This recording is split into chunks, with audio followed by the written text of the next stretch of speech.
திரிகோணாதிபதிகள் தொடர்பு அல்லது ஸ்தான பலம்.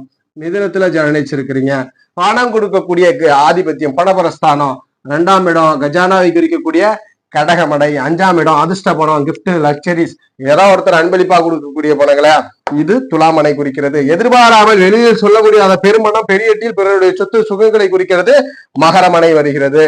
அதுபோல பணத்தை அடிக்கடி செய்த செயலுக்கான பிரதிபல பணத்தை கொடுப்பது மேஷமனை. அப்ப ஜாதக ரீதியில சந்திரன், சுக்கிரன், சனி, செவ்வாய், இந்த 4 கிரகங்கள் பணத்தை கொடுக்கக்கூடிய கிரகங்கள், பணபரஸ்தான கிரகங்கள், ஆதிபத்தியங்கள். இந்த 4 ஆதிபத்தியங்கள் சந்திரன், சுக்கிரன், செவ்வாய், சனி. இதுல ஏதேனும் ஒன்று ஸ்தான பலத்தை பெற்று திரிகோண தொடர்பை பெற்றாலோ அல்லது ஸ்தான பலத்தை பெற்று யோகரான மற்றொரு 9ஆம் அதிபதி இல்ல கேந்திராதிபதி யோகரை தொடர்பு கொண்டால் அந்த பணம் கிடைக்கும். சனி, செவ்வாய், சுக்கிரன், சந்திரர்கள் மிதுனத்தில் பிறந்தவருக்கு பண கொடுக்கக்கூடிய கிரகங்களாக அமையும்.